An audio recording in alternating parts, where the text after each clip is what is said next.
Hello, magindarang araw, Maya Magindara, Cannibal Mermaid VTuber. Welcome, Skinnerd Arctic Balang VTuber. Welcome, Emmy. Yes, they're bangable. Yes, they're bangable. Right, right. Wholesome stream po tayo ngayon and welcome Habagat. Welcome guys, welcome. Today we're going to talk about the Kapre, the Tikbalang, and the Duende, three monsters of Philippine folklore na hindi, I don't think they're as popular as, I mean, locally they're popular. They're very, very popular locally. They're like, while researching, I've started calling them the Balete 3 Tito squad because they always pretend to be your Tito and they hang out in the Balete tree. Ang lakas ng audio on my end. Choto, you want to ride their wood? I mean, same. So yeah, not like yung, paano ba? Unlike yung last stream ko about the Manananggal na Bakunawa and the Sirena, I didn't really look for a lot of pop culture stuff. But I did find some like weird trivia. Weird trivia tayo ngayon. Yes, we gonna hop on pop. That's a legit title of a Dr. Seuss book. Wait, let me look for it. I swear to God, it's legit. Hop on pop. Yee. Is a good book. I had this as a child. It explains so much. Now that I think about it. Yeah. I'm gonna put this image here for completely unrelated reasons. Just because this is what I do now. Hehe. Inuubos ko lang yung kabastusan bago magsimula yung stream. Okay, there we go.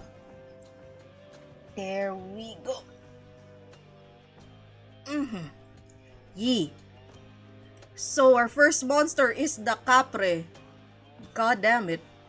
My slides don't help me.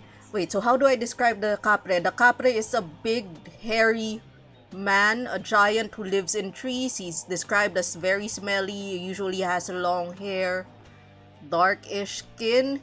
He differentiates himself from other giants in the way that he smokes a cigar that's large enough to be a person's thigh. Yes, he has two cigarettes, the left and the right. He is also described as someone who will hit on women a lot, frequently, and apparently, allegedly. If you dig under his tree, you will find gold. Which now makes me think that he may or may not be our version of the leprechaun. Did anyone here like watch, what was that show? American Gods? Or like read American Gods, a book by Neil Gaiman? That show had a very, very tall man as a leprechaun, and I'm starting to think, yes, he can smoke you anytime in Valorant. Yeah. Have you seen the leprechaun there? Wasn't he like a really, really tall, redhead, angry man who has all the vices and punches all the things? I'm starting to question if maybe, just maybe, he was lanky. Yeah, but he was also like Irish. That was understandable. Now I kind of want to collab with an Irish VTuber to talk about folklore. Anyway, that's besides the point. Kapre, big tree, smelly, hairy, smokes hits on your golden history. That's the summary of the Kapre for people who don't know what he is. Other traits of the Kapre: if a tree rustles at night and there's no wind, there's probably a Kapre. You know, no one's shaking the tree. It's a Kapre. It's a Kapre. No other explanation. It's a Kapre. He can shapeshift into a baby to kill women. Why women specifically? I don't know. Fucking patriarchy. Usually the Kapre is described as living on trees. Sometimes they're described as living in abandoned houses. He likes to drink, to smoke, and to gamble. He appears at night and allegedly does not hurt innocent people. Allegedly. Also, if you like cut a bamboo path or like just go through bamboo, the Kapre won't be able to follow you, can't walk on bamboo ground, can't walk on bamboo floors. That's such a fucking specific debuff. Kapre can't pass through bamboo. Tito Tambay serial killer. Why did I write that? Oh, right, right. Because he can shapeshift. He can shapeshift and his personality is very Tito. Yeah. So here's the thing about yung Kapre. You may or may not sometimes find tales about the Kapre that won't mention his height and calls the monster a Kapre, pero a lot of his personality is closer to the Duende. His main enemy are the mainland pandas. I see, yes, you see. So, I was looking at yung Dictionary of Philippine Mythology by Ferdinand Blumentritt. I usually look at that book when I want to see how people in the Spanish period saw monsters. So, kasi, kailan ba tong libro na to? This book was published panahon ni Rizal eh. Blumentritt is Rizal's BFF and also a train station. My BFF train station. This book was 1895. So I usually look at it when I want to look at how people from the Spanish period look at Philippine monsters. And so, according to the Dictionary of Philippine Mythology, the Kapre is a man-eating dwarf. So maliit siya. That doesn't like salt. That's according daw to the Tagalogs from Tayaba. So sometimes, yeah, you'll find folklore where the Kapre's height isn't mentioned and he acts more like a duende. More about the duende later. Also, if I move my fist like this, gumagalaw yung ano. He's not a giant then by popular trope means, but it does mean he's built like a tank like dwarves in popular. I mean, either way, he's a bulky guy, a big where it matters, right? Right? Big where it matters. His heart. Malaki puso. Gusto po natin yung malaking puso. Ano masama sa pagiging 5 feet? Nothing's wrong about being 5 feet. Oh my god, dinig yung audio. Dumodoble yung audio ko. Yeah. So, here's the reason why hindi ko sinama yung Kapre when I was in Conquest. That's because, wala kasi namin. Wala. I'm tall. I'm so tall. I'm big where it matters. My boobs. Anyway. So, sometimes, naging issue to sa internet for a period of time. Some Africans were complaining that the name Kapre was racist, and there's a point to that because the Kapre, at least in a lot of the research that I made, it's been said that the Kapre got its name from, yes, there we go, from the word kafir. It's Arabic, it means non-believer. This is very, very close to a slur that's used against black people, especially in South Africa. And also, when you think about it, yung description ng Kapre, he's a big, dark-skinned man with lots of hair who smells and takes your women. That has a lot of unfortunate implications. So, oh my god, see, na-automod si Emigtals was auto-modded for that word. Yeah, it's a no-no word for a lot of places. So, don't do it. If you may come across someone who's going to say, why the fuck are you saying all these racist words? Just understand, may point sila. They have a point. Doesn't mean that we have to change like the entire history of one giant to like, appease people. But like, just be careful when, talking about the Kapre to people from that country. It's a thing. It's a thing. Yun lang po yung sharing ko tungkol sa Kapre as a monster. We're back to our usual folklore ways. Which means, hahanapin ko na naman yung libro. It's big! This book is big. Yeah, it equates to that slur. Do not say it. Or, lagyan mo ng put a fuck ton of disclaimers when talking about it to people from Africa. Don't get yourself killed just because you like folklore way too much. People above talking folklore, okay? Okay. Balete Tito Squad. So that's the first member of the Balete Tito Squad, the Kapre. The Kapre po. I'm back to opening that really, really big book of folklore. We're looking at Don't Get Stoned at the Legends by Damiana Eugenio. Where's the Kapre Tales? We're gonna talk about a few stories about the Kapre. Our first tale is from the Tagalog region. Can I highlight this? You know what? I'm just gonna put the arrow there. There we go. So the first tale from the Tagalog region, the Kapre. On the other side of the Balanak River, just south of Pagsanhan, is a barrio called San Francisco. A poor couple once lived there with a daughter named Juana. She was one day walking in the coconut groves when she met the Kapre in the form of a fine-looking young man. Look, babe, you already look fine. You don't need to shapeshift. Pogi ka na. Anyway, in this story, he shapeshifts.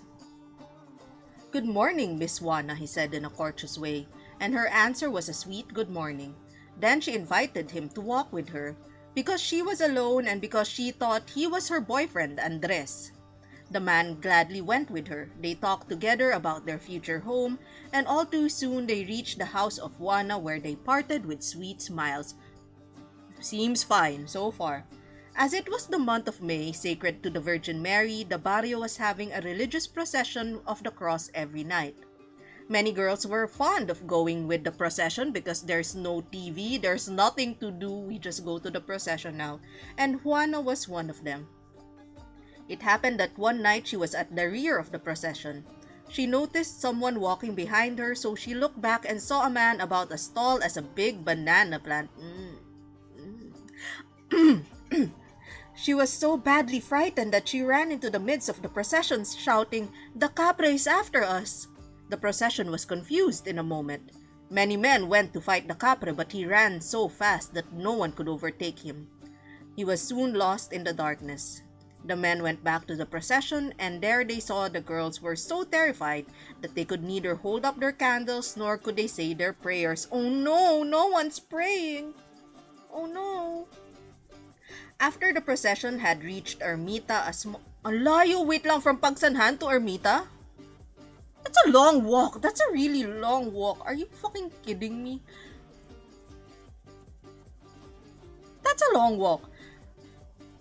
After the procession has reached Ermita, a small chapel, Juana went home with some friends, and on their way she saw Andres looking for her. From their conversation, she found out that Andres was not the one who was walking with her that morning. Then she began to be afraid because she knew it had to be the Kapre who talked with her. She would not even permit her friends to go an inch away from her, and in this way she reached her home unharmed. So layo din nung nilakad ng Kapre. Sheesh. Pagsanhan to Ermita, what the fuck? It was soon well known that to the people that the Kapre was in the barrio and he was in love with Juana. The girls stopped going with the procession. Every night after the procession, all the men gathered in groves about the house of Juana with their bolos. Again, there's nothing to do. There's no TV. There's no basketball. I hit the mic. So, people are bored. Let's hunt the Kapre. I guess. Bored people be bored. Because the Kapre was often seen near that house. At midnight, when all were asleep, he would go from one house to another to disturb the people by shaking the posts of their houses and groaning like a lion. That's sauce. That's sauce. Wait lang, may kumakanta dun sa background music ko. That's sauce. Why are you groaning in other people's houses? Kapre, explain yourself. Soon the news spread to the town so that many went to the village to help the barrio people. People were very, very bored. One night, there were about 400 people, among whom were two policemen with their guns. Oh shit, they have guns. These two policemen saw the Kapre leaning by the coconut tree and at once fired at him. He roared like a lion and then vanished from sight. The men investigated the place, but there was nothing except for a tall banana plant with bullets which the bullets had pierced. Gago, kawari mito ng Naruto ah. Naruto pala siya. After that night, the Kapre did not appear again, and that's a tale about the Kapre from the Tagalogs. I think I still have two more. Yeah, I still have two more. How do I highlight this? How do I do the highlight effect in a way that I won't get copyright struck by a certain... You know what? I can't highlight it anymore. I don't want to get copyright struck by Illuminati, but you know what? We're fine. Our next tale is the Kapre in Balayan. It's still a tale from the Tagalog. A lot of my stories are from the Tagalog region. Come on, guys. I'm boring you. Give me more stories from other countries. I demand from this woman who collated this book in the 1960s. The Kapre in Balayan. It was one cool and serene night in December 1906 when a man of 40 years of age related to me told this story. The events mentioned in this story happened to himself. It was one dark and windy night in June when this man was returning to his home from a long and tiring journey. He had no money and provisions with him, so that he became hungry during the travel. After walking for about 2 miles, he remembered that he had some cigarettes with him, which he believed would comfort him in the remainder of the journey. When he was about to light one of them, he found out that he did not have a match. So he walked and walked in search of some fire to light his cigarette. Nagagalit yung sasakyan doon sa labas. After walking for a few minutes, he saw in the distance a big circle of fire moving among some trees. His heart was filled with joy at the sight of fire. He really wants that cigarette that badly. So he quickened his pace. Just walk towards the fire, tired man. When he reached the place where the fire was moving, he found that the light came from a large cigar held by a big being somewhat like a man. This supernatural being was seated in a big log. His legs was longer than a man, i.e. the man who told me this story. The man, although he knew that it was the Kapre, said to himself, I will try to borrow his cigar so as to kindle my cigarette, and in that way, win his friendship. Aw, this is a story of friendship. And bros and homies. After thinking for a while, he resolved to speak. Friend, he said, will you let me have your cigar so as to light my cigarette? The Kapre put on the air of a king as he rose from his seat. He was very tall and stood erect, and as silent as a statue. His extraordinary size and appearance frightened the poor man and made his knees knock together. Finding himself in this condition, he began to say in a low voice his prayers to the Virgin Mary, the Lord, and to Jesus Christ. When the Kapre heard the mutterings of the man, he tried to imitate what the man said. Tut, tut, tut, ta, said the Kapre in a tone that made the poor man tremble and made his hair stand up like the whiskers of a cat. Finding that his prayers were of no avail, he turned around and ran like a panic-stricken soldier. Each time he turned around, he seemed to feel that the Kapre was following him, so each time he heard a tramp behind him, he increased his speed. In this way, he ran with all his might under the impulse of an almost insane fear. After running for about a quarter of a mile, he reached a place where there were some houses and where he stopped to rest. So, man tries to make friends with Kapre. Man is a fucking coward. Man runs, Kapre's like, he's fine. He's probably fine. Probably had fun. Duwag, right? You get his cigarette. You light his cigarette. It was almost there. He was just there. You just have to climb his lap. Right? Right? That's what you do, right? Right? Anyway. You climb his lap and then you're like, peram, nang yosi. Right? Because you can't reach him because he's tall. So you climb his lap. And you stand there and then you reach for the Yossi. And then you sit on his lap because it's comfortable and warm. Anyway, that man is a coward. The Kapre is in Balayan. A tale about a coward. Hello, Hika. Welcome to the stream. Let me just... Oh, I can type. I can type with one hand, my other hand holding a book. I need to specify because you guys are perverts. Yay! And you were playing Valorant. What? When? How? Who? Oh my god, people playing Valorant? What? Our last tale about the Kapre is about a friendly Kapre from Calibo. We came to notice that upon reaching home in the evening, Alfredo, my nephew, I have a nephew? Yay! Calibo Aklan. My nephew would proceed, right? I know my map. Would proceed to the kitchen, look for some rice and ulam, and take them down. This time I was compelled to ask him, why are you bringing them downstairs? And Alfredo replied, Itay, my friend could not go upstairs. Besides, the people in this house are quite different from my friend. He added that his friend looked very much like the rest of us, except that it was much bigger and did not live in a house like ours, and that his friend was 5 meters tall and somewhat like 4 danggao, or approximately 32 inches in diameter. So 32 times 4, 8. 128 inches in diameter. Ooh. Oh, tumunog yung ano ko. I was like, saved from impure thoughts by the Facebook notif. I was told that it was quite dark, that other parts of its body, I was further told, were in proportion to its body. So it's very big. Alfredo could not even reach his friend's thighs, sakang? Okay, portion between the thighs. Why are you letting your child reach that? Go to jail! Even if he stood straight. It was so tall that Alfredo would just pass underneath its legs. His friend would laugh every time Alfredo stared at him. But I'm starting to think the Kapre is sauce.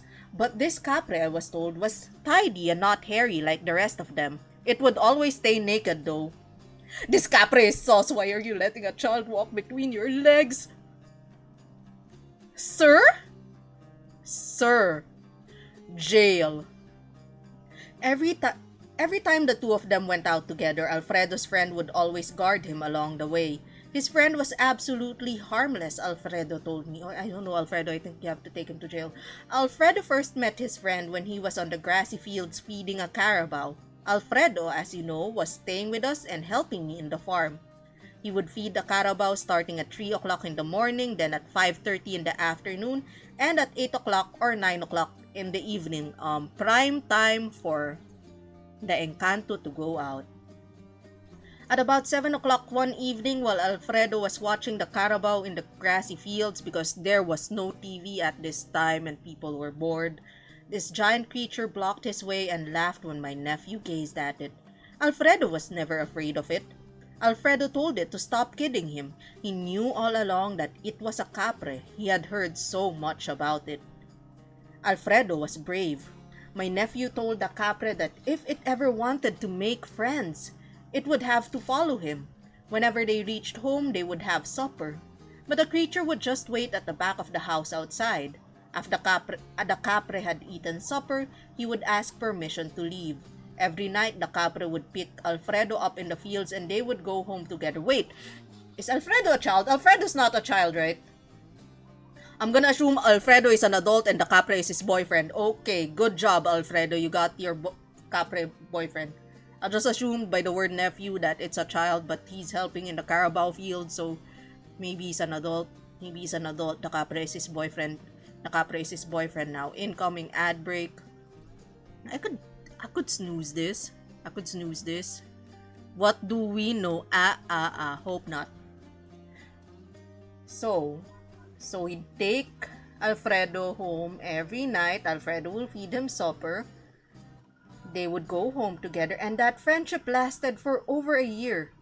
The creature did not really help Alfredo much. He simply guarded Alfredo wherever he went. But something happened to that the Kapre resented. It all started when Segunda, our helper, slammed the kitchen door when she saw Alfredo and his friend eating together. Oh my God, Segunda, you homophobe. Before it could finish its food, the poor giant left the house quickly, but it had told Alfredo that it would never come to his place again.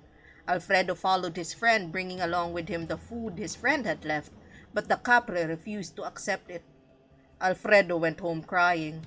Now that his friend had left him, no one would help him with his problems. Alfredo, get human friends.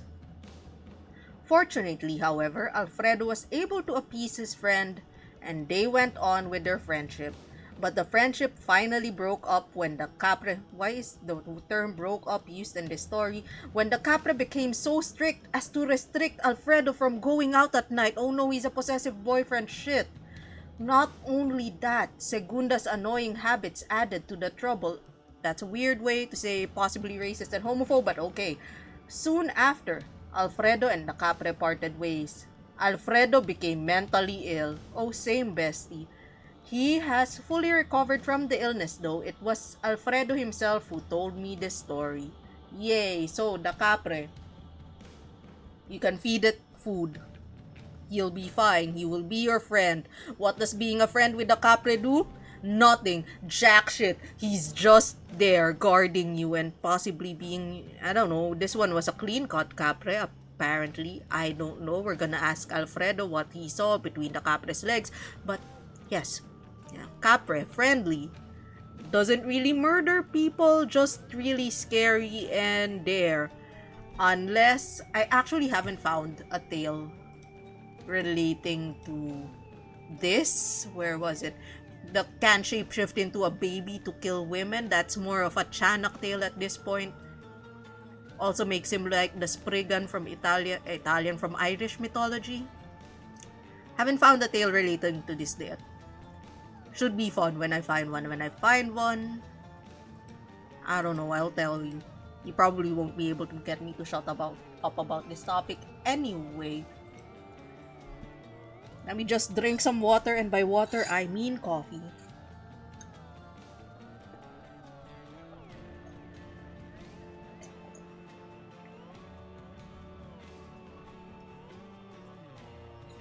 Oh no, where did the coffee go? It's gone. It's gone.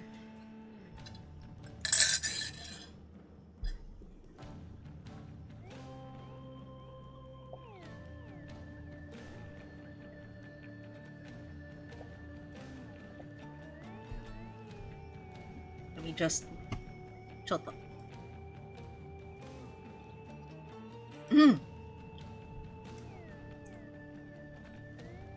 Okay, our next monster is the Tikbalang. Also known, how do we describe the Tikbalang? It's a creature with a horse head, a man's torso, and it stands on two horse legs. It usually gets people lost in the forest. It can shapeshift into your relative, but that relative would only be wearing red clothes. They can make you go insane. If you snatch 3 golden hairs from his head, you can make him your servant and make him do whatever you want. You can ride them. They can apparently fly, and they'll do your bidding. Just, grab his hair, appease his hair pulling kink. Yes. My source, I'm quoting directly from my source. It's Mount the Tikbalang if you're brave, and I think we're all brave people here. We're all brave people here, right? We're all brave people. Mount the Tikbalang if you're brave. Yes, hi Skinner. Hi.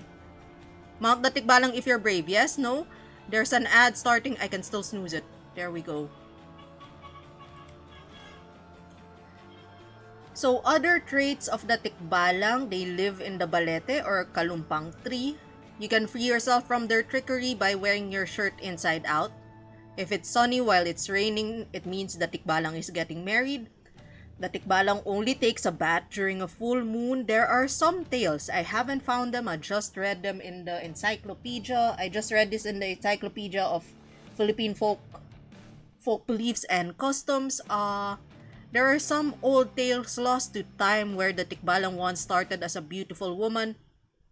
If it smells like a horse, but there's no horse, there's a Tikbalang. So, based on all of these, except possibly for the last one, and the traits of trickery, of getting right when it's sunny while raining, it's getting married. of being there during a full moon, of formerly being a beautiful woman, it does somehow link the Tikbalang to East Asian tales of the Kitsune, the Gumiho, or the Huli Jing, or the fox lady, the sexy fox lady. So is the Tikbalang our version of the sexy fox lady? And if so, where are its buba? I have so many questions because this is a horse part. This is also a human part. A human boobs will be here. The horse boobs will be here. Where is the tikbalangs? Who knows? I don't want to think about it for too much because I already spent like 2 hours last night and maybe 2 hours the night before that just pondering about this question for way too long. Again, I went to the Dictionary of Philippine Mythology just to search for the Tikbalang, which is the closest entry to the Tikbalang, and this is what we got. This photo is what we got. This very hairy creature that looks a bit like the Sasquatch or the Bigfoot, and its entry reads like this. A demon or duende which, like the Chanak, takes various forms, most of the time gigantic. If he appears in his favorite form, which is a tall man with disproportionate limbs, he has head spikes. Between these three are distinguished the thickest that serve as amulets. So, if you think about it, this is kind of like horse head shaped, right? This is kind of horse head shaped. Disproportionate limbs would seem very horse-like. Again, horses have long legs. And the 3 spikes on the back does make it look like it has a mane. So, perhaps once upon a time, the Tikbalang looked like this. The Tikbalang was just a very big, hairy, disproportionate man that hit his head at a glass window or something. And then eventually we get horse guy. Hee haha, funny horse guy. Tikbalang. I actually read also in one of the YouTube comments of the documentaries that I was looking at for this article, for this research, that the word tikbalang also has its roots in a term that, tikbalang, tig, giver. Balang is sickness or insanity. So, giver of insanity. Tikbalang eventually evolved to tikbalang. The giver of insanity. Horseman. Bojack Horseman. Okay, so there's also a theory that the idea of the Tikbalang was imported from either Indian traders or East Asians. So we aren't exactly known for having horses here in the Philippines. There are areas in Muslim Mindanao that have them, but the Tagalog's not that popular. The horses, by the way, in the native horses, they're not the big, tall racing horses that we know now. They're kind of short. They're more built for, smaller places. The Philippines, smaller places. So the concept of the horseman could have been brought over by Indian traders with Hayagriva. There's the god of knowledge and wisdom, one of the avatars of Vishnu. Or we could have gotten it from the Chinese and Japanese traders who had horsehead and oxhead guardians of the underworld in their belief. We have an oxhead monster. I forgot what it was called. And I was too tired to find it. But there's an oxhead monster. We also have a pighead monster. At the end of the day, the Tikbalang became the most popular one. I don't exactly remember tales about the horsehead monster except for the fact that it has a horsehead. And that it has an oxhead and it eats people or something like that. But it doesn't have like the insanity factor that the Tikbalang had. Kumakanta na pala yung yung background music. There we go. I'm playing the background music from the game Hades because I can apparently stream with it. If you're looking for streaming music, Supergiant Games music is actually good. It's actually great and useful and helpful and nice. I'm just gonna let the ad run now so Twitch can give me the 0.0001 cent that I deserve for all of my efforts. Gago ang mura pasweldo ni Twitch. Goddamn.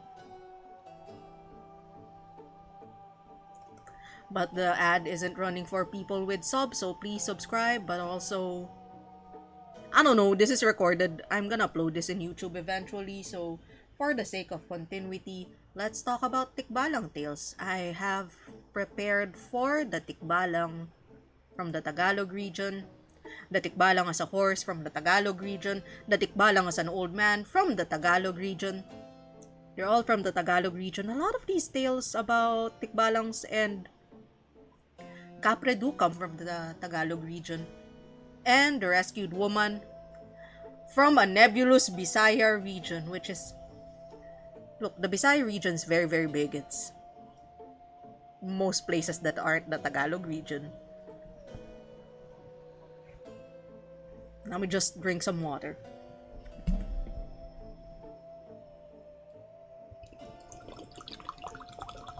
I just realized my mic is picking up this sound.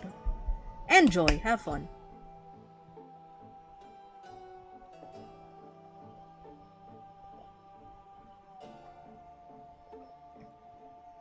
What ad is playing? Is it some anime that I will never watch because Twitch ads annoy me? Hello, Archetype. Welcome. Welcome. We're just going to talk about the Tikbalang folktales. We've finished the Kapre. We've finished the Tikbalang. I am lotioning up my hands for reasons that the lotion was just there and I needed to fidget. So to recap, the Tikbalang in old folklore used to look like this. That's it. Akala ko ibang lotion. Uy, shh. Mamaya yun for the Kapre. So our first tale about the Tikbalang is just simply called the Tikbalang. Yes, what? Huh? The Kapre, big guy. Big cigar. Big everything. Actually won't hurt you. Apparently. Allegedly. In most tales. Unless you're guilty, then he's gonna murder you. Is the summary of the Kapre. Asan yung Tikbalang tales? I can't find my bookmark. Did I bookmark it? The Little Folk, the Duende, Legend of My Paho. There we go, the Tikbalang. A man and his wife wished to go to visit the parents of the wife, who lived in the country on the other side of the forest. They did not know the road very well and were soon lost. Then the woods on each side began to crash and the treetops moved, although there was no wind. "What's that?" asked the woman, trembling. "Surely it is the Tikbalang," answered the man. Drawing his bolo, he struck the ground and bade all evil spirits to be gone. "In the name of God."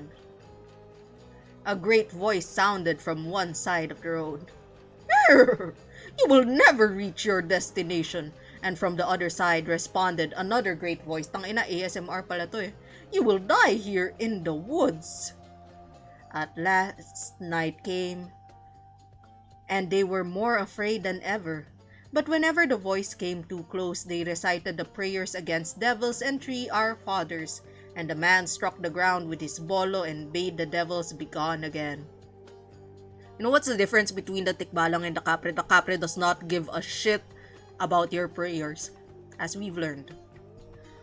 On the evening of the second day, having wandered for 2 days and a night on a journey that should have taken only a few hours, they arrived at a farm where they were bound.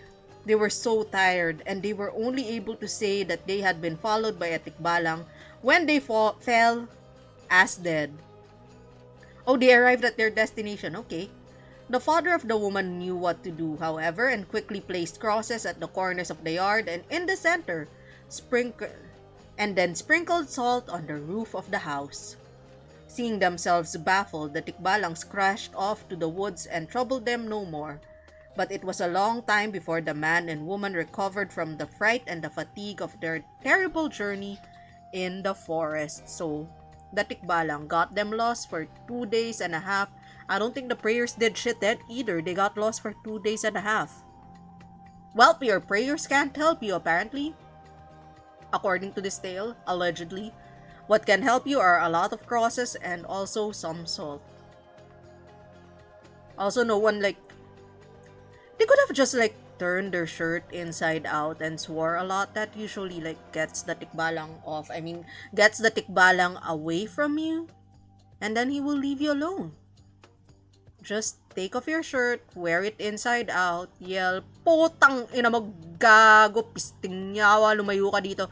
And the tikbalang will go away after seeing your titties and being satisfied. It'll go like, "Nice," and then he'll go away. Next tale is the Tikbalang as a horse. Also from the Tagalog region. In the barrio of Baruyan in Calapan, oh, this is Nueva Ecija, fishing is the chief source of the people's income. One evening, a young man and his father went fishing. They rode on a bangka and set sail for a place where the fish net was to be laid. After setting the net there, they sailed back to the shore because they had to wait for around 3 hours for the fish to enter the net. As they were waiting, they lay down under the bakawan tree to sleep. It was midnight when they woke up and just the right time to gather the fish in the net.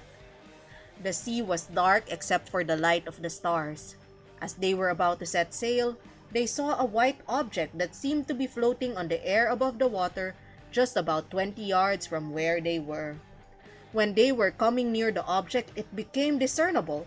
It was a big, white horse. "What's that, father?" the young man asked. "Don't be afraid. It will not hurt us," the father replied. After a moment, as they were getting close to the object, it disappeared. Just like that. The father explained to his son that he was used to seeing this apparition and that this was a tikbalang that haunted the place. To the great surprise of the fisherman, they had the biggest catch that evening. How? Why? Are they related? Unclear, but the tikbalang, a big white horse in this story, a big white horse, big white horse. There we go. Almost did not see the RSE part. Okay. So sometimes it's just a horse. Sometimes it's just a weird horse. Another tale talks about the tikbalang as an old man. This story happened years ago in Salong, a district in Calapan. Again, Nueva Ecija, Salong lies along the northeast sea coast of the town proper of Calapan. Calapan is Nueva Ecija, right? Am I thinking of the wrong place? No, I'm thinking of the wrong place. Where's Calapan? Google Maps, help me. Calapan. Caloocan. Yup, I'm pointing to the wrong place. Wait, Calapan? No, it's Oriental Mindoro. Why am I thinking of... Okay. We've been talking about Oriental Mindoro this entire time. Oh, that's an island place then. That's an island. What's that island? Why is this island having horses? Well, fuck this. I don't know my geography very well. I only know Luzon, Visayas, Mindanao. That's it. Nawawala pa ako sa loob ng molo, kaya don't make me point places in the map. So the Tikbalang as an old man. This story happened years ago in Salong, a district of Calapan, Mindoro. Salong lies along the northeast sea coast of the town proper of Calapan. One day, the sea was at its low tide. Many children who lived nearby rambled along the shore to pick up shells. It was around time for lunch. The children went home except for one girl who continued picking up shells. Her mother, after waiting long, went to ask the other children in the neighborhood where her daughter was. All they could remember was that she was not with them when going home. No one could tell where she was. The monster then headed for the seashore. There's no children there. The mother returned home, hoping that her daughter might already be there. Upon knowing that the child had not come home, everyone in the family became afraid. They started searching for her. The day ended without anyone finding her. The next day, they continued scouring the shore along the town and even nearby forests. On the third day of their search, they were at Balete, a sitio about 2 kilometers from town. So it's not even a tree, it's a town.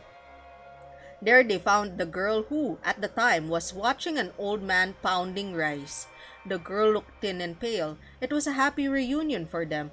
There was a great rejoicing in the home. When they asked the girl what happened to her and how she came to that distant place, the girl seemed to not remember anything. That's trauma. She simply said that an old man led her to the place which she didn't know. Don't follow strangers. The girl talked very little. She did not even want to eat. Again, trauma. Besides, her folks noticed that she acted strangely and talked nonsense. 3 days after, she became ill and died. Now the people believe that it was the Tikbalang in the guise of an old man who brought her to the place where she was found.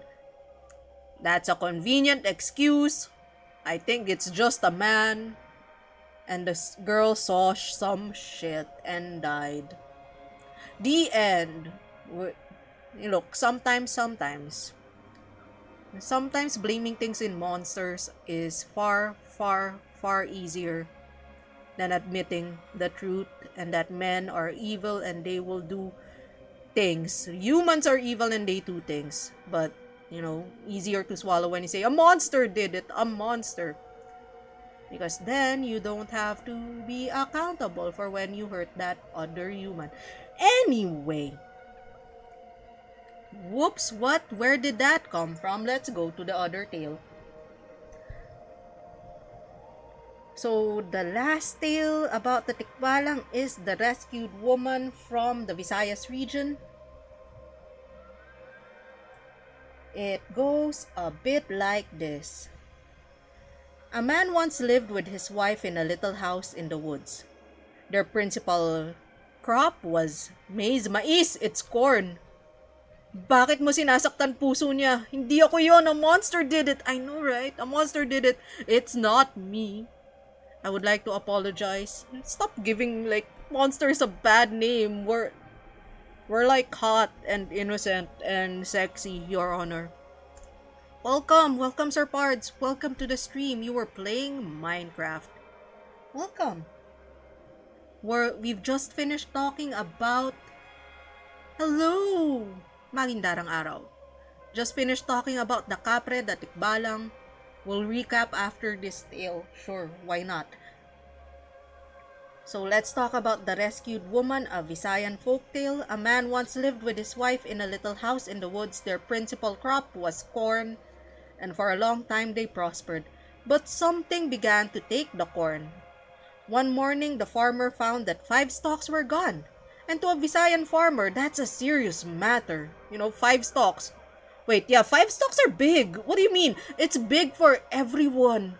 The 5 stalks would be like how many? I think that's more or less a lot of kilos. Mga 3 kilos of corn. Yeah, that's a lot. That's a lot of corn. It's not just a Visayas thing. That's a lot of fucking corn. Then the next night he lost 10 and another night 50. Yeah, that's a lot of fucking corn. Corn. So he set a watch but saw nothing. He was greatly worried by this, but as he had business in town, he went away. When he was away, the Tikbalang came to his house and took the woman who was left behind. Tying her into a bundle, threw her up on his shoulder and carried her away to a cave in the mountain. There he went down a stepladder into a room full of okos. What the fuck is an okos? Yup. Oh no, the horse be... Look, there's an old meme that I could reference, but... do I do it? Do I do it? Also, let me just find out what an okos is. I can't find it. Let me just find that meme. There it is.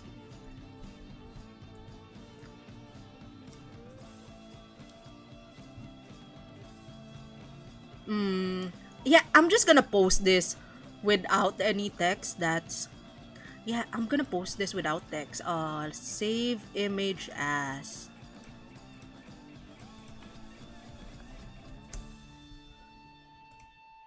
Mista, still your girl. Oh, I wish. I wish that was the meme that I was going to post.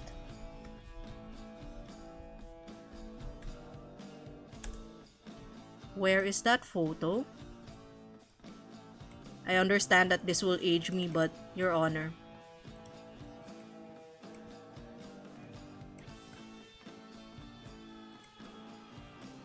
It's this guy. I will not tell you the subtitles to this photo. If you know, you know. So anyway, the Tikbalang took a woman. Oh my God, alam nyo. Fuck you guys. Bakit nyo alam? Tangina nyo. Bakit nyo alam to? Bakit nyo alam to? Wait, wag nyo din ako tanungin kung bakit ko alam to. Basta alam ko siya.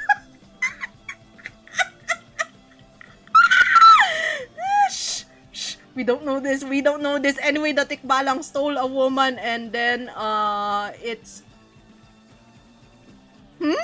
Sisend ko sa'yo mamaya. The Tikbalang stole a woman, brought it to his cave in a room full of okos, which as soon as they smelled the human being, cried aloud in joy, "Here is live human flesh!" They put the woman in a cage to fatten her until she should be ready to eat. The husband returned, found his wife gone, and being a brave man, followed the trail of the Tikbalang to his cave. Knowing that he can do nothing without help, he returned to his house, and there found two nephews, both brave men, who had just returned from a voyage. Eat! Eat! Fatten up to eat. Do not resist. These three procured all the wine that they could find, and fastening the bottles around their waist and tying it to their bolos, they went to the cave. Down the ladder they descended into the dark. When they reached the bottom, all the okos set up to shout, "Here is live human flesh!" But these brave men were not at all discomposed and just said, "Very well, but you won't eat us until you've tasted our booze." Yup, they brought alcohol. So the Tikbalang and the okos tasted the booze and smacked their lips and declared it was the finest that they've ever drank. But the booze made them, drunk as it does. And they sang and they talked and they finally fell over and went to sleep. Fucking lightweights, get good. Then the men went to the cage, let the woman out, and started up the longer ladders. The okos and the Tikbalang by this time were recovering from their drunkenness and started to follow. But the men and the women reached the top first, and the men cut the ladders loose and threw them with the okos and the Tikbalang to the bottom, where they were all killed. Fall damage. Then they returned to their homes and they were never troubled again, because most likely, the Tikbalang and the okos are all dead. They got drunk and they died. So like, Tikbalang fucking lightweight, wala to, bagsak agad sa gin bilog. I know, right? Easy. But yes, that's the story. Now, those are some stories about the Tikbalang. And your resistance will only make things harder. Let me just...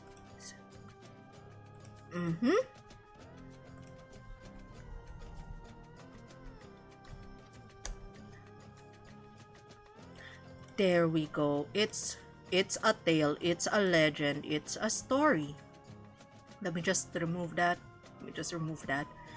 There we go. I'm gonna take like a quick break before we get to a recap and maybe talk about the Duende now. BRB. Mga siguro 3 minutes.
Alright, so quick recap about our monsters. The Kapre, big tree, smelly, hairy smokes, hits on your girl, gold under his tree.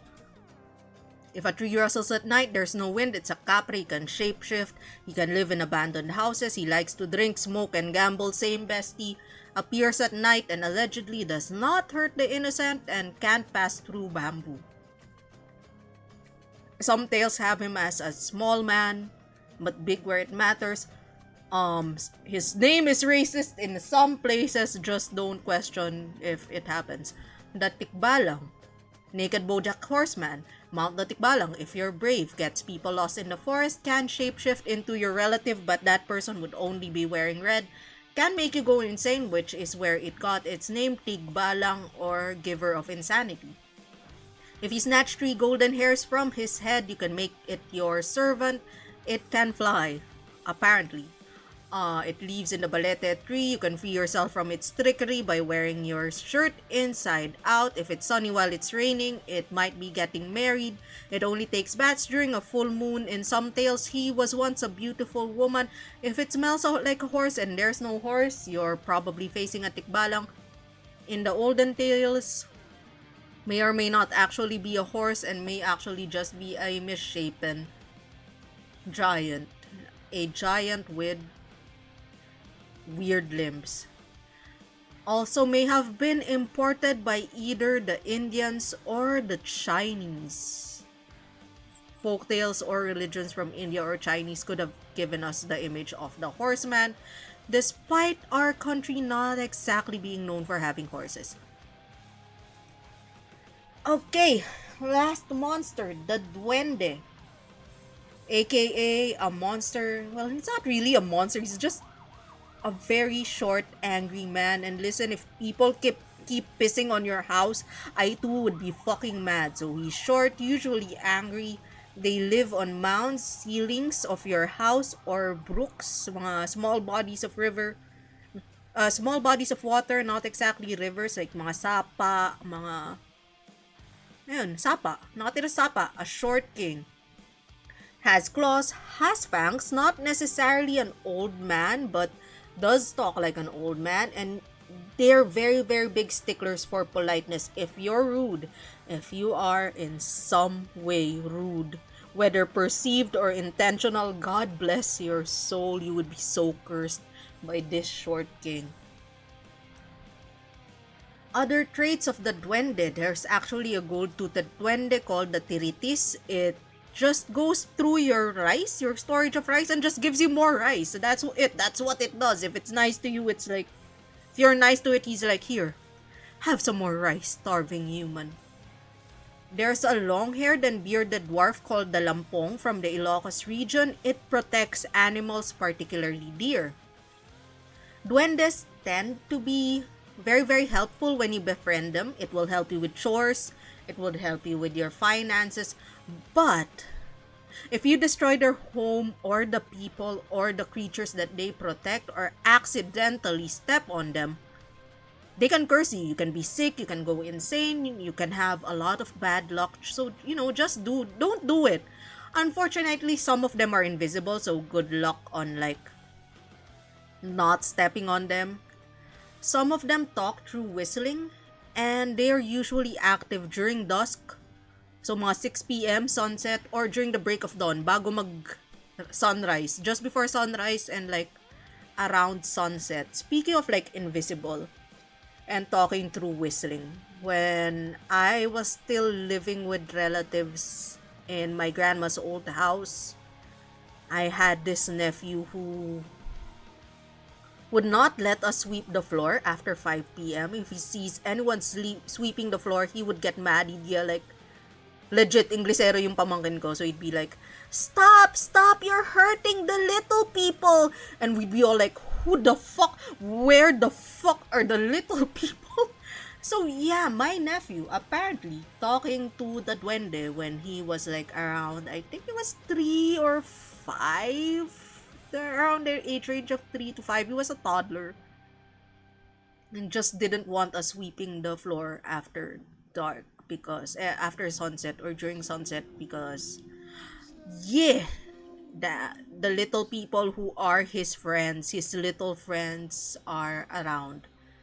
And also at that house, my aunt had this tree. She planted the tree for aesthetics, quote unquote. She planted like yung vines, the vines that hang from the tree, making it look like a balete tree. Yes, say hello to my little friend. But yeah, my aunt, for aesthetic purposes, like planted those vines that hang around like mini balete in one of our trees. And when there was like a blackout, I was bored. I was fucking bored. I didn't charge my devices. I was very bored. So I was just sitting outside and I was whistling. And something from the tree would whistle back. And now I think I know what that was. Our house at Duende. Our house at Duende. They converse through whistling and they're invisible. And that's why you probably should not sweep the floor or stomp around dusk or the break of dawn, because the little friends are there and they would curse you so hard. Name origins of the duende.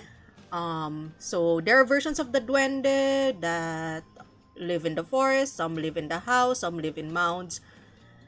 They all share one key trait: they protect their home. That's why the Spanish gave them the name duende, which is short for dueño de casa, or owner of the house. He owns the house. You don't own the house. The duende owns the house. Fuck you, you're just renting. Do not fuck with them. It's their house, not yours. Look at this cute photo of the duende though. Aw, so unassuming. Will fuck your shit up.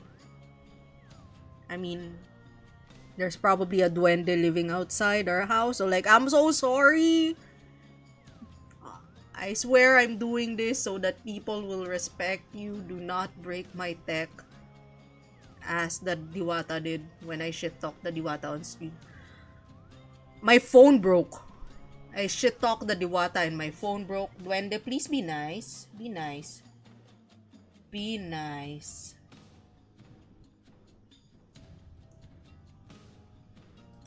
There's a bunch of misconception that duendes equal dwarves. They're more like, they're more like gnomes than dwarves, actually. But like, dwarves are D and gnomes are, and duende are D, so sometimes I just go like dwarf. Yeah, easier to say. Same first syllables. But yes, hello Watayaru, welcome. Welcome to the stream. We're talking about the duende. We are now at the folklore part. We're talking about the duende. I think I prepared for, some of these tales are very, very short. And actually, if you talk to a Filipino, most of them would have their own version of tales about the duende, the Tikbalang, the Kapre. You think, oh yeah, Ninang and Alab brought you, they do raid me. Si, Halia, tsaka si Alab, yeah. So we have The Old Man from the Anthill by Light of Day, a Tagalog tale, Legend of the May Paho, which I remember is nasa Caloocan, May Paho, Caloocan. The Little Folk from Bicol, and 3 Duende Legends from Southern Leyte, If you're wondering why I usually talk in English in my folklore streams, that's because there are some people who watch me from YouTube and they're not from the Philippines, so like I kind of wanted to be, relatable, or like the Phil-Amps are looking for this and I'm like, yeah, sure. Let me talk to you in a language that you understand. But also, a lot of folklore books are in English because a lot of them have been collated from all over the Philippines. And you can't exactly expect the people from Visayas or people from Iloilo or people... Yeah, we're explaining folklore to non-Philippines because if you're our age and grew up in the Philippines, you know this shit already. Yep, most likely. But also, if in the process of collating folklore and folkloric knowledge, you do come across a lot of different Filipino languages. Some of them can't exactly, they're not... A lot of these tales are not from the Tagalog region, so it would be kind of unfair to like translate them to Tagalog for everyone and just assume that everyone understands Tagalog, because no, that's not exactly it. Also, there are some places that are very, very proud about not speaking in Tagalog, so English is like, I feel like it's the safest language. Alam kong buwan ng wika, Pero may issues din ako with it being the Buwan of Wika being Tagalog time. Tang ina nyo. I'm half Tagalog but like may Bisaya din kasi, we have like 8 main languages and a fuck ton of, and in those languages are different dialects. So like Tagalog, not a major language in the Philippines. Right. Bisaya, which is like spoken by, like once you go down,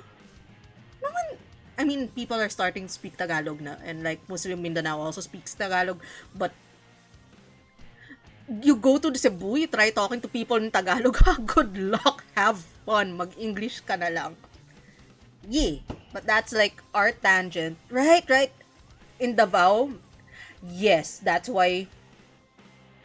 actually why they taught me English, because I also have relatives in Davao. My mom was like, do I teach my daughter Tagalog and like make it difficult for her to talk to people in like her Tagalog relatives, and make it difficult for her to talk to like our Bisaya relatives but easy for the Tagalog relatives, or do I just teach her English? My family was like, yeah, just teach the child English, you'll be able to go everywhere. Tagalog, you'll only be in Luzon. Bisaya, the people from Luzon won't understand you, so English. A lot of Bisaya regions, they're like, the fuck is Tagalog? We speak English here, motherfucker. And guys, I know there's a stereotype that Bisayas have like a very, very hard like pronunciation on things, but like, man, when a Bisaya, especially someone from like Dumaguete, speaks English, accent is fucking neutral. It's great. Like, you don't usually get the Filipino accent where the P is the F and the P become the same, the E and the I. No, the accent is a bit more like this, and it's very, very tiring for me to try this. So I'm going back to my usual. Language. Let's go back to reading. I got lost. Folktales, The Old Man of the Anthill by Light of Day, a story from the Tagalog region.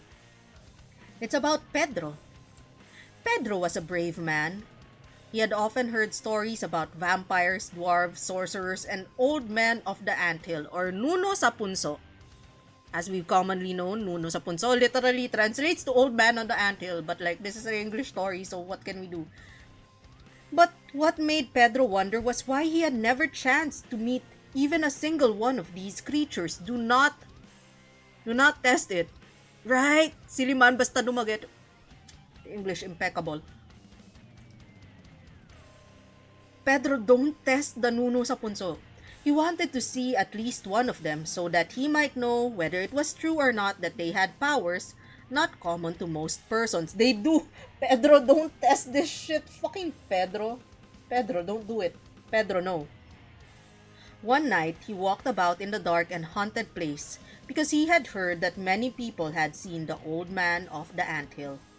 The cigar of such an old man is of terrifying size, and when he draws at it, the light given forth is like the light of a bonfire. Right, Pedro? Pedro, why would you do this? Someone who can fuck you up with a snap of a finger. Duendes are powerful, okay? On this night, he had gone some distance on his ramble when he saw the flare of light. His hair stood on end and he thought of going back, but he overcame his fear and continued on his walk. He was met by the smoker. When he approached, Pedro examined the old man's figure, but he did not succeed in gratifying his curiosity. Pedro, no, this is not about you, Pedro. Leave him alone. Oh shit, I hit my mic. Leave him alone, Pedro. He was taken with the desire of seeing the old man by daylight. Pedro, no. To bring this about, he would have to hold the old man fast. Pedro, no. For the spirits return to their abode in hell or some other place of the kind as soon as morning comes.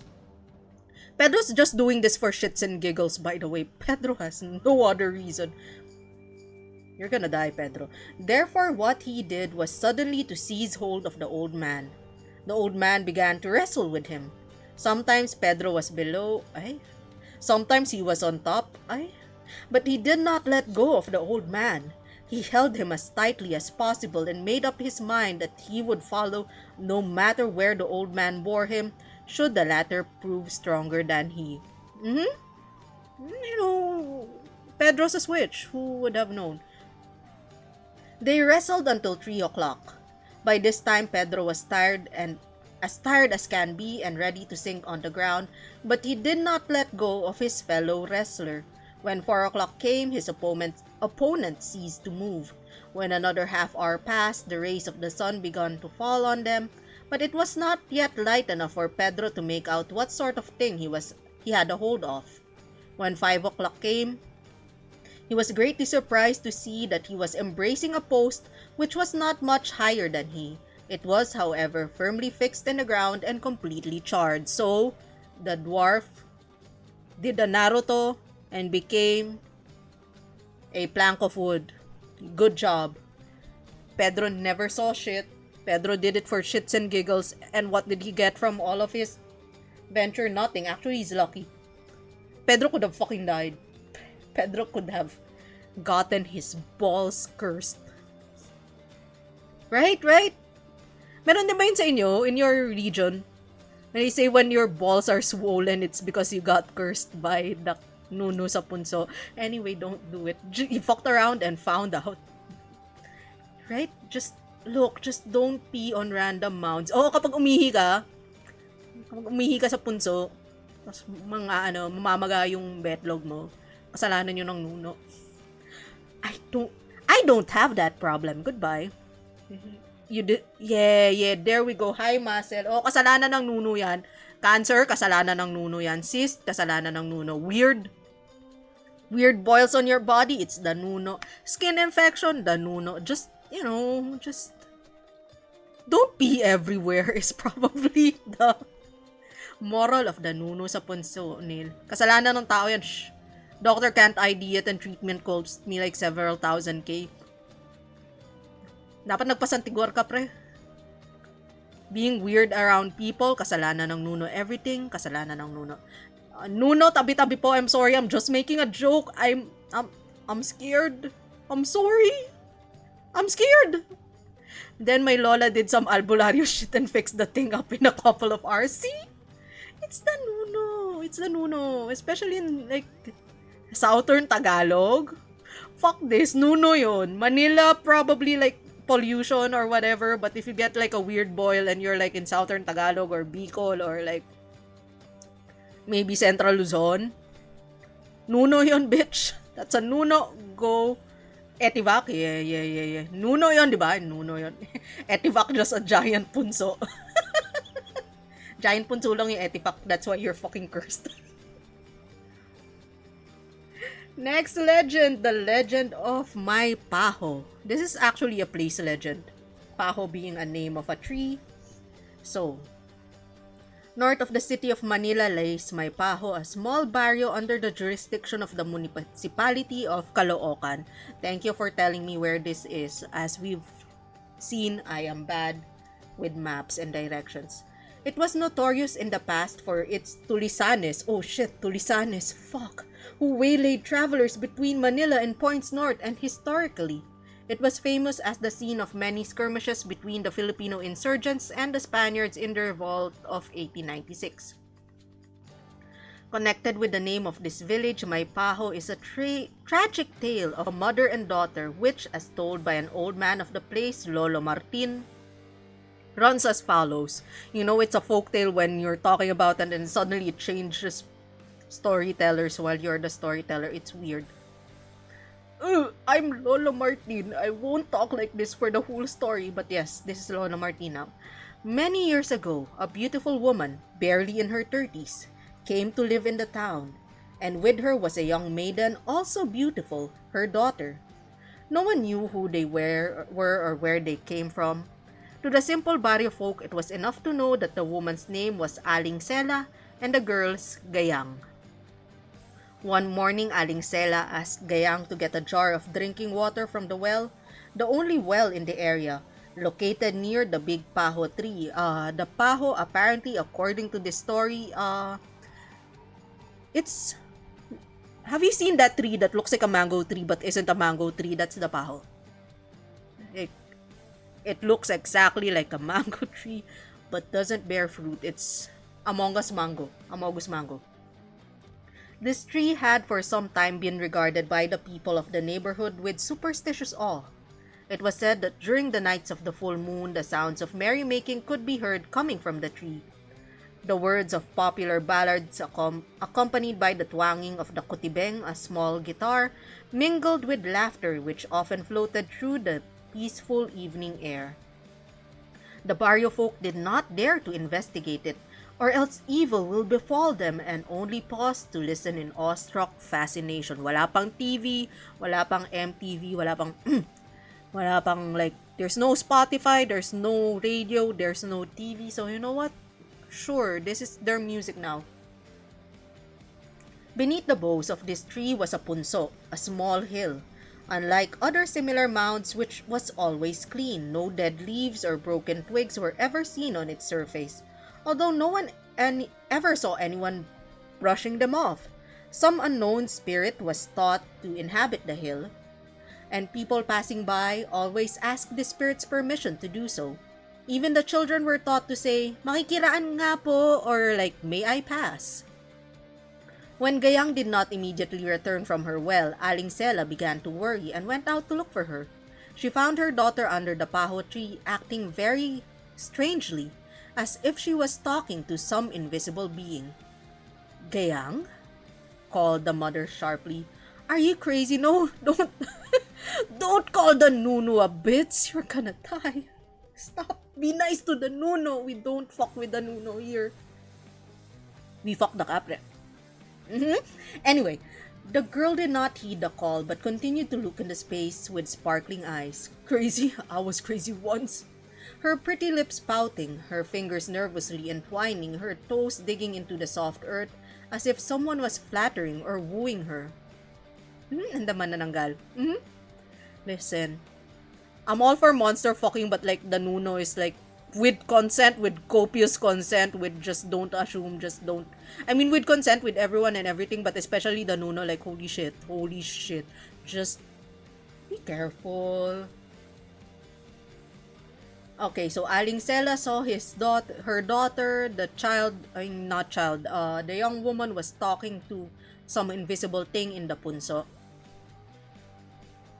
And she's going, "Hee hee, ang pogi mo naman. Oh my God." So, Aling Sela, being a newcomer, did not know anything about this mysterious punso and the equally mysterious paho tree.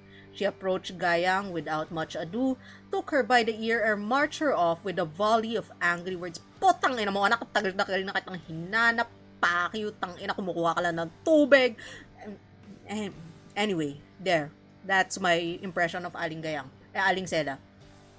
From that time on, the girl acted more and more strangely until her mother became so alarmed that she called the mananawas, or, albularyo, the witch doctor, to cure this peculiar sickness from which Gayang seemed to be suffering. The witch doctor told her that the Nuno sa punso, or old man of the mound, wanted Gayang to be his wife, and that there was no power on earth to check the will of the spirit. He advised Aling Sela to give up her daughter for the good of the barrio. Yes, sacrifice your child. Sacrifice. Otherwise, the old man of the mound would be displeased. But Aling Sela rebelled.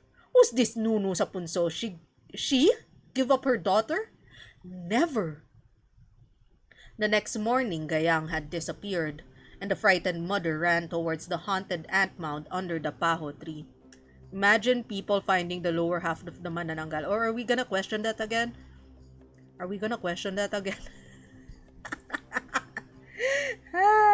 Anyway, Gayang had disappeared and the mother ran to the paho tree. There on the ground, she found the daughter's clothes.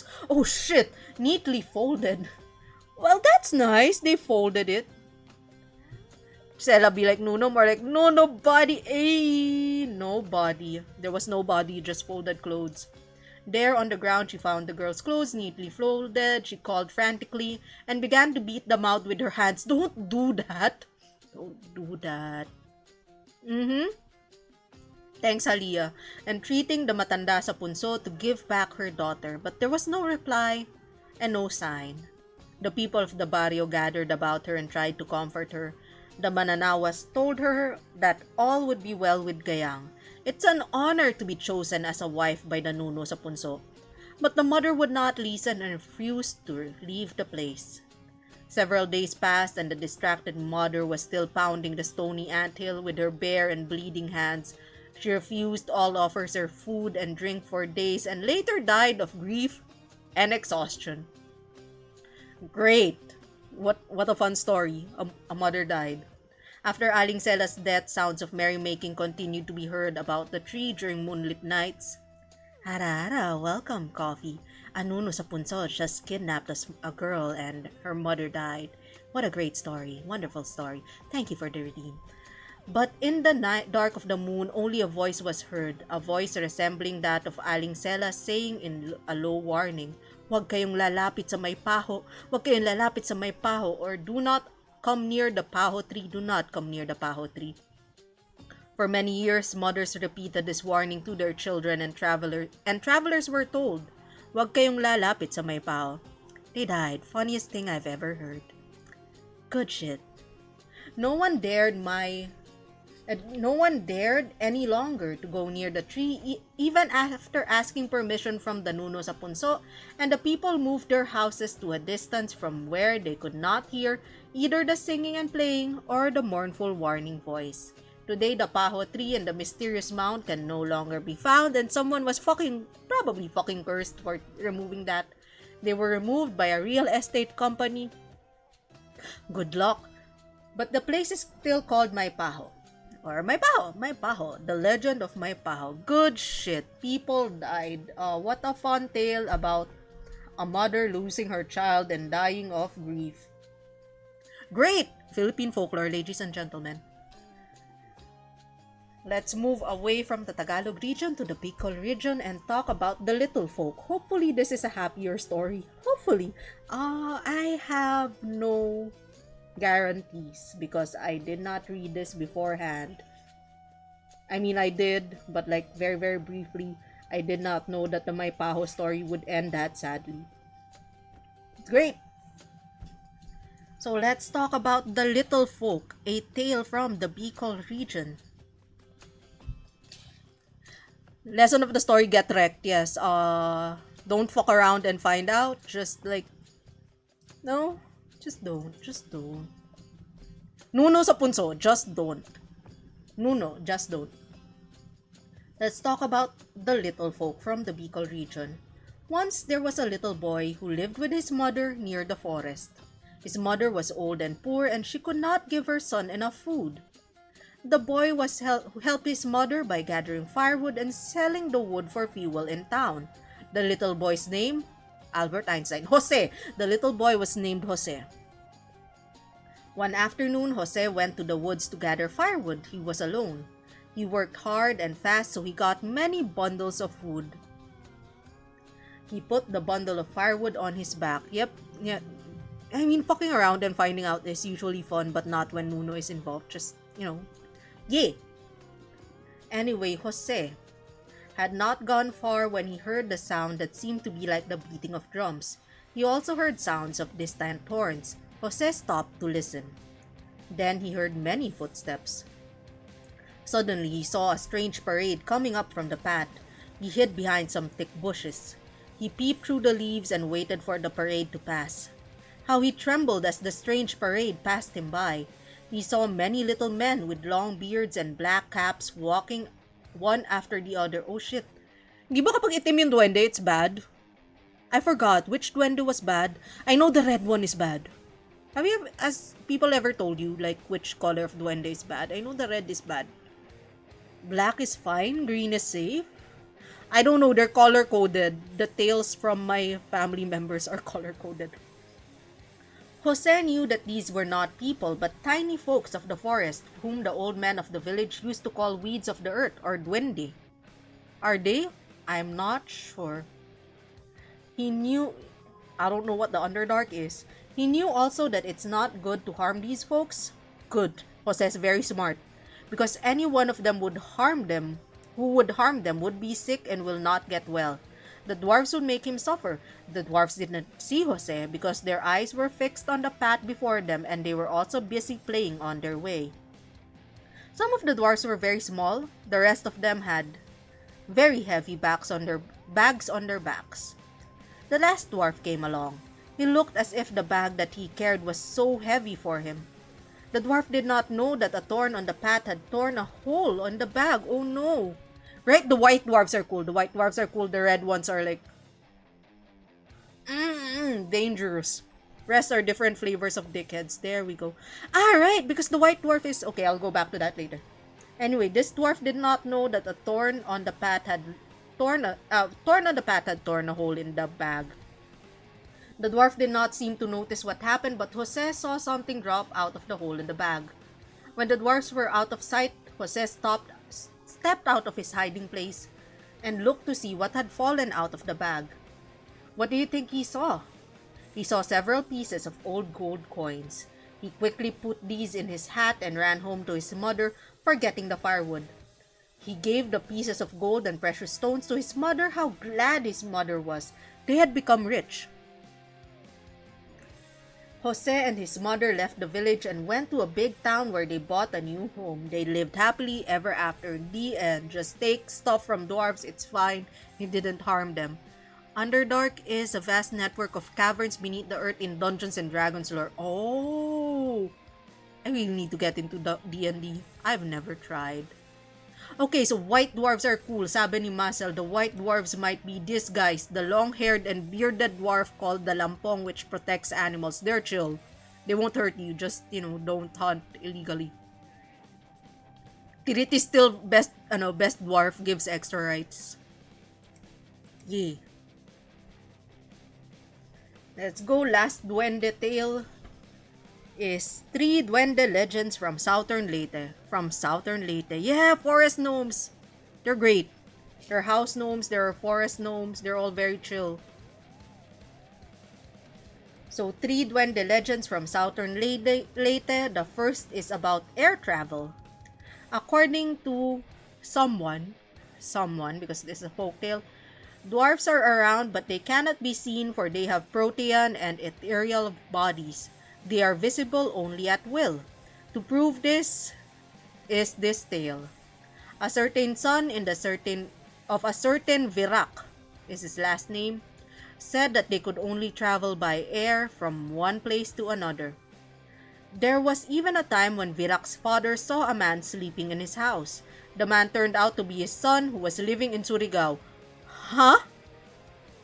The father inquired how he came to his house. The son said he rode with a dwarf from Surigao to Amparo in Leyte.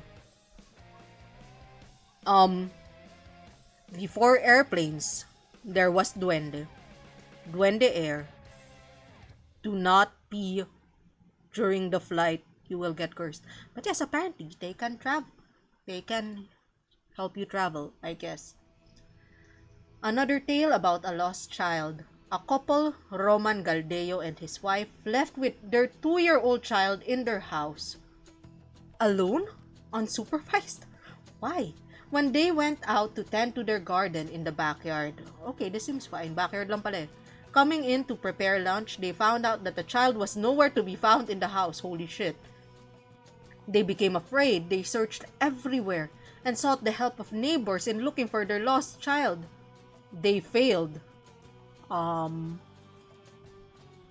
Shit. 3 days after, when they had practically lost all hope of finding their child, the missing child returned home without his clothes and had bruises all over his body. The child had said that he was taken by little men to a nice place. The child is still alive. Seems sus. But also, I'm glad the Duende never took my nephew. Don't leave your children behind. The Duende will take them. It's like, oh yes, free child. Our child now. Oops, their parents are back. Return the child. Quick, return the child. A last tale is about an American and the Duende. An American had some skin rashes. Gago, galis lang yan. He went to Manila to have these treated. He spent thousands of pesos for treatments, But unluckily for him, his skin itch could not be cured. Hopeless, he returned to the province and hired an albulario. The albulario told him that he had incurred the ire of the duende and the skin itch was punishment. For this, a series of incantations and prayers were made, and for only 2 pesos, his skin disease was cured. And the American's name, Muscle Channel. That's it. That's our story about the duende. Hindi ko pala na-shoutout si Muscle. Patapos siya sumpain ng mga duende, hindi siya na-shoutout. Sad. And that's our story about the duende. So, yun na po yung presentation natin, Idiot Westerners. It's itching. It's itching so much. Weird boils everywhere. Just, go to the albulario. You will be fine. Anyway, these are my sources for this presentation because, it's only scholarly to do so. Diccionario Mitológico de Filipinas by Ferdinand Blumentritt, a book that you can purchase from aswangproject.com, which is, again, one of my sources. Encyclopedia of Philippine Folk Beliefs and Customs by Friar Francisco Demetrio. I don't know where you can get this book anymore. Mga Nilalang, Nakagilagilalas by Edgar Calabria Samar, which is also the writer of the Janus Silang young adult novels. He recently published a book. You can get this in Ibong Adarna Press. It's a compilation of different monsters and gods and goddesses. The art is great. It's good shit. If you can find it, buy it. Zero regrets. Philippine Folklore Anthology by Damiana Eugenio is where I get a lot of my stories. The Creatures of Midnight by... Yeah, it's a bestiary. It's a beautiful bestiary. Holy shit. The Creatures of Midnight by Maximo D. Ramos. Yeah. That's it. That's our tale of the aswang, the kapre, the tikbalang. Unless may tales kayo na gusto nyong i-share. I already told mine. It's the duende in our house. In my nephew's house. I never actually had a run-in with the tikbalang. I know there was a kapre who hit on one of my aunts, but that's about it. That's about it. Yee. Thank you. Thank you very much. Daghang salamat, Canva preset, saving my life 2023. I don't know how to make presentations. Yee. Woohoo. Thank you. Also, if you know this meme, magbagong buhay po kayo. If you know this meme, magbagong buhay kayo. Magbagong buhay ka na. And that's it. Thank you very much for being here for today's folklore stream. Di kami magbabagong buhay. Shh. Your resistance. Why was that there? Because of a Tikbalang story where the Tikbalang kidnapped someone's wife. Yes. I don't know that meme. Imagine you just posted that as TLDR on Twitter. Is that a challenge? Oh my god, my ad break. I'm just gonna shake my head while the ad break is on progress. Unless di nyo dinig yung ad break, then I'm just embarrassing myself for nothing. Tikbalangs are NTR connoisseurs, yes. Yep. The Kapre kasi, listen, the Kapre, if you don't like the Kapre just like goes away with his feelings hurt. He's like, oh, my feelings are hurt. Nobody likes me. I'm gonna throw stuff at your house. That's about the extent of what a Kapre will do. The Nuno, as we've seen, may or may not fucking kidnap you. The Kapre, the Tikbalang will make you go insane and then you'll die. I actually stopped myself from telling one very, very sad story because, people die. Tikbalang. Kapres are, shh. But yes, they are. Aren't they? Kapre, sad boy. Tikbalang is NTR. Nuno are Yandere. And where's my Otome game? Where is my Kapre, Nuno, Tikbalang Otome game? I would play it. We could call it the Balete Tito Squad, and I would play the fuck out of it. My Oshi, Sad Boy Kapre. I'd play it. I'd play it. I'd make it. I'm making it right now in my mind. Yes. Only game with them is a fighting game sa mobile. Is that ano? Ano nga yun? Sugo? Was it Sugo? What was the title of that? I know. Sugo, Sinag, pre-reg, yung ano, sa CCP. Right? I know I like filed for pre-registration. What was the name of that game? Was it Sinag? I forgot. Ah, yeah, Sinag. There we go. No, please, I'm already working on other things, but you know what? Why not? I have so many.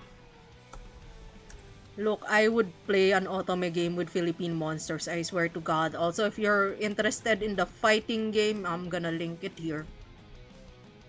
My Balete Tito daddies, Balete Tito squad. BTS. That's the game. Oh, shit. I don't have Renpi. I have this program called Tyranno Builder, in which you just like insert stuff and then it just codes it in Renpi. But yes. Let's talk about this after stream. Let's find someone to raid. If you are a subscriber, this is our raid message. If you're not a subscriber, this is our raid message. How many people are raiding this great Saturday evening? I don't have a schedule for next week. Probably Monhan. I'll post it tomorrow. But we have Monhan. And then on Tuesday, we have the last few chapters of Ghost Trick. And then I'm still planning like Manila Sound and Oldies Karaoke. I don't know when. But Manila Sound and Oldies Karaoke sometime eventually. God, so many people are streaming right now. Ooh. Oh. Well, let's see. Let's find people. Ang dami nila.